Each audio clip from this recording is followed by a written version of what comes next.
அனைவருக்கும் இனிமையான என் ஆன்மீக நண்பர்களுக்கு இனிய காலை வணக்கம். நம்ம தினமும் ஒரு மந்திரம் அப்படின்ற நிகழ்ச்சியில தொடர்ந்து பார்த்துட்டு வரோம். அதுவும் இனிமையான காலை வேளையில இந்த காலை தியான மலர் அப்படின்னும் போதே காலையில வர்ற அந்த மலர்கள் ரொம்ப அப்படியே ஃப்ரெஷ்ஷா மனம் வீசுவதா இருக்கும் இல்லையா? அந்த மாதிரி நமக்கு மைண்ட்ல அதுக்கு முன்னாடி பெரிய எண்ணங்கள் இல்லாத சமயத்துல புதிய புதிய விஷயங்களை கேட்கும்போது அந்த பதிவுகள் நமக்கு எளிதா புரியும் அப்படிங்கிறதுக்காகவே இந்த காலை தியான மலர்ல இதை கொண்டு வந்திருக்காங்களான்னு தெரியல. இன்னைக்கான பாடல் இந்த 2ஆம் தந்திரத்துல 2வது பாடல். 2வது பாடலா நான் தொகுத்த பாடல்.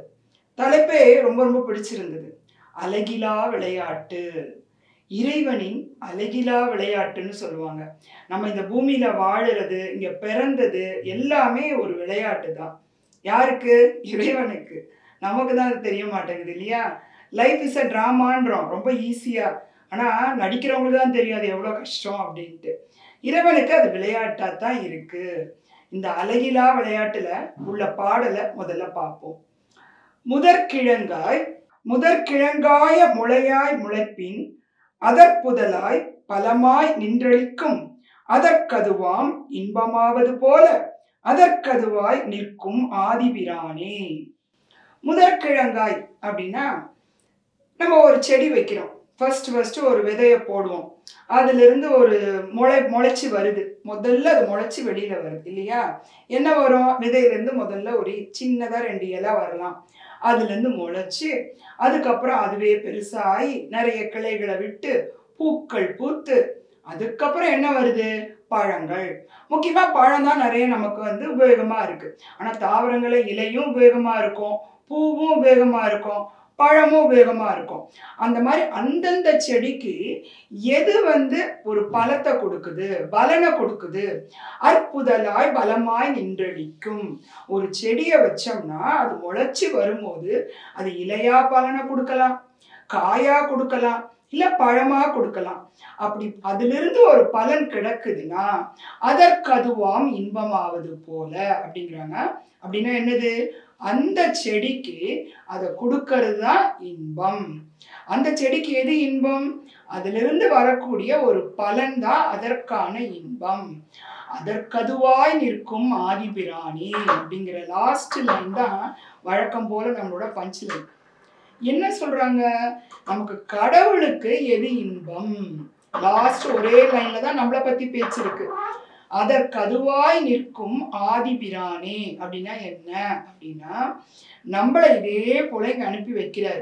முதல்ல ஒரு இது என்ன சொல்றது, குழந்தை, இன்ஃபேன்ட் சோல், அந்த மாதிரி ஒரு குழந்தை ஆன்மாவா நம்மளை இங்க அனுப்பி வச்சு நம்ம கொஞ்சம் கொஞ்சமா வளர்ந்து அனுபவங்களை பெற்று பழமாவோ பூவாவோ அந்த இலைகளாவோ ஒரு பயன் தரக்கூடிய நிலையை அடையும் பொழுது அந்த ஆதிபிரானுக்கு ரொம்ப சந்தோஷப்படுவாராம். நம்மளே கடவுள் தான் சொல்றோம். ஒருவேளை அந்த நிலையெல்லாம் அடையும் பொழுது அந்த பலனெல்லாம் கிடைக்கும் பொழுது நமக்கு அந்த எண்டு புரிஞ்சிடும். நம்ம தான் அங்க, நாம் தான் அங்க, அங்க இருக்கிறதும் நம்ம தான், இங்க இருக்கிறதும் அவன் தான். அந்த ஒரு நிலையை நம்ம புரிஞ்சிக்கும் போது அந்த இதுதான் ஆதிபிரானுக்கு இன்பமாம் அப்படின்னு அந்த கடைசியில இருந்தா ரொம்ப அற்புதம் இந்த பாடல்லையே. மறுபடியும் இந்த பாடல் ஒரு தடவை கேட்டு பாருங்க. முதற்கிழங்காய் முளையாய் முளைப்பின் அதற்புதலாய் பலமாய் நின்றளிக்கும் அதற்கதுவாம் இன்பமாவது போல அதற்கதுவாய் நிற்கும் ஆதிபிரானே. இப்ப அந்த கடைசி இதை யோசித்து பாருங்க. அதற்கு அதுவாய் நிற்கும் ஆதிபிரானே. இந்த மாதிரி ஒரு விஷயம் அந்த பலனை கொடுக்கிற போது மட்டும்தான் அந்த ஆதிபிரான் இன்பம் அடைவாரு. நம்மளே யோசிங்க, நம்ம ஒரு குழந்தைய வளர்க்குறோம், அது கொஞ்சம் கொஞ்சமா வளருது, எல்லா பருவத்தையும் கிடைக்குது.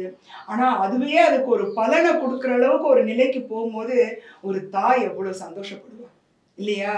ஆஹா, என் குழந்தை நல்லா படிச்சு வளர்ந்து அவன் சொந்த காலில் நின்று எல்லா விஷயத்தையும் கத்துக்கிட்டு இவ்வளோ ஒரு நல்ல ஒரு அவனுக்கும் ஒரு சுற்று இருக்கிற அந்த சமூகத்துக்கும் ஒரு நல்ல விளைவை கொடுக்குறானே அப்படின்னும் போது தாய் சந்தோஷப்படுவா. அதே போல நம்மளை படைச்ச கடவுளும் அவர் படைச்ச நம்மளே வளர்ந்து ஒரு பலனை நமக்கும் நம்மளால சுத்தி இருக்கிற எல்லா சமூகத்துக்கும் கொடுத்தோம்னா அந்த இடத்துல அந்த ஆதிபிரான் இன்பம் அடைவாரு. இது என்ன விளையாட்டு?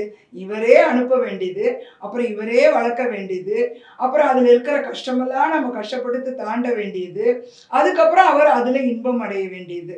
அதைத்தான் அவர் முதல்ல சொல்லிட்டாங்க, இது அழகிலா விளையாட்டு. அழகு இல்லானா என்ன அர்த்தம்? எல்லை இல்லாத விளையாட்டு. இது என்னைக்கும் நிக்க போறதே கிடையாது, திருப்பி திருப்பி நடந்துகிட்டே தான் இருக்கும். அந்த விளையாட்டை கடவுள் விளையாடுவாரு. நமக்கானது என்ன?